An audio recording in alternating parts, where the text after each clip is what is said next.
మోషే మిద్యాను యాజకుడైన యిత్రో అను తన మామ మందను మేపుచు ఆ మందను అరణ్యము అవతలకు తోలుకొని దేవుని పర్వతమైన హోరేబుకు వచ్చెను. ఒక పొద నడిమిని అగ్నిజ్వాలలలో యెహోవా దూత అతనికి ప్రత్యక్షమాయెను. అతడు చూచినప్పుడు అగ్ని వలన ఆ పొద మండుచుండెను గాని పొద కాలిపోలేదు. అప్పుడు మోషే, ఆ పొద ఏల కాలిపోలేదో నేను ఆతట్టు వెళ్ళి ఈ గొప్ప వింత చూచెదను అనుకొనెను. దానిని చూచుటకు అతడు ఆతట్టు వచ్చుట యెహోవా చూచెను. దేవుడు ఆ పొద నడుమ నుండి మోషే మోషే అని అతన్ని పిలిచెను. అందుకతడు చిత్తము ప్రభువా అనెను. అందుకాయన దగ్గరకు రావద్దు, నీ పాదముల నుండి నీ చెప్పులు విడువుము, నీవు నిలిచియున్న స్థలము పరిశుద్ధ ప్రదేశము అనెను.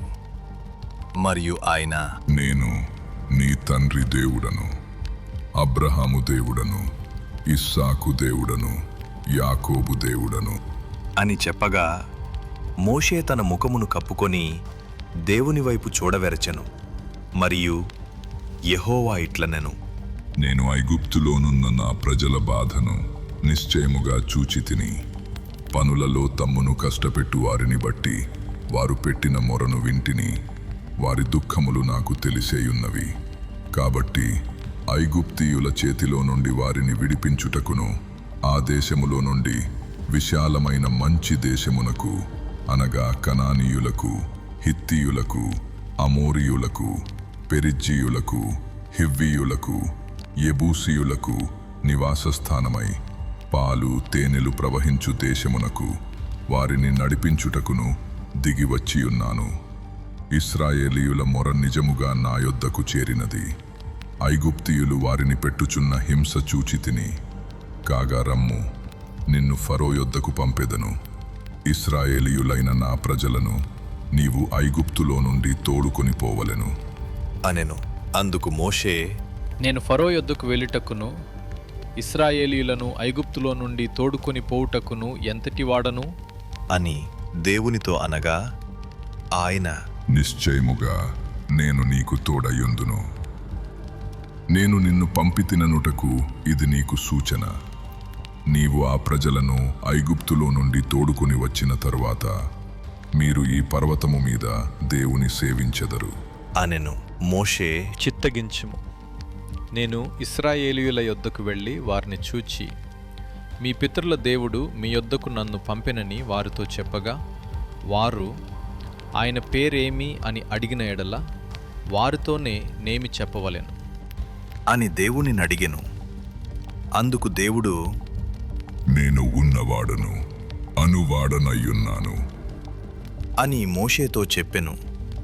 మరియు ఆయన, ఉండుననువాడు మీ యొద్దకు నన్ను పంపెను అని నీవు ఇశ్రాయేలీయులతో చెప్పవలేననెను.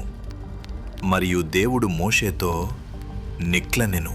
మీ పితరుల దేవుడైన యెహోవా, అనగా అబ్రహాము దేవుడు, ఇస్సాకు దేవుడు, యాకోబు దేవుడునైన యెహోవా మీ యొద్దకు నన్ను పంపెనని నీవు ఇశ్రాయేలీయులతో చెప్పవలెను. నిరంతరము నా నామము ఇదే, తరతరములకు ఇది నా జ్ఞాపకార్థక నామము.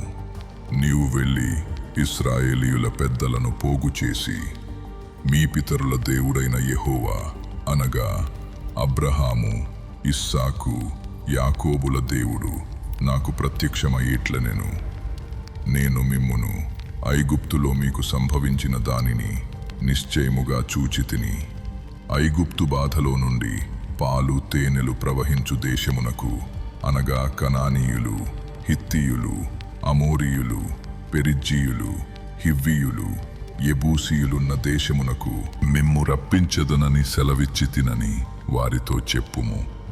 వారు నీ మాట విందురు గనుక నీవును ఇశ్రాయేలీయుల పెద్దలును ఐగుప్తు రాజునొద్దకు వెళ్ళి అతని చూచి, హెబ్రీయుల దేవుడైన యెహోవా మాకు ప్రత్యక్షమాయను గనుక మేము అరణ్యమునకు 3 దినముల ప్రయాణమంత దూరము పోయి మా దేవుడైన యెహోవాకు బలిని సమర్పించుదుము సెలవిమ్మని అతనితో చెప్పవలెను.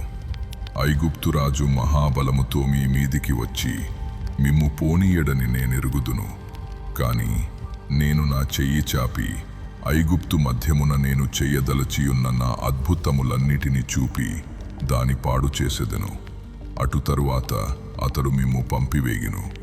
మరియు నేను ఈ జనుల ఎడల ఐగుప్తీయులకు కటాక్షము కలుగజేసెదను గనుక మీరు వెళ్ళునప్పుడు వట్టి చేతులతో వెళ్ళరు. ప్రతి స్త్రీయు తన పొడుగు దానిని, తన ఇంట నుండు దానిని వెండి నగలను, బంగారు నగలను, వస్త్రములను ఇమ్మని అడిగి తీసుకొని మీరు వాటిని మీ కుమారులకును మీ కుమార్తెలకును ధరింపచేసి ఐగుప్తీయులను దోచుకొందురు అనెను.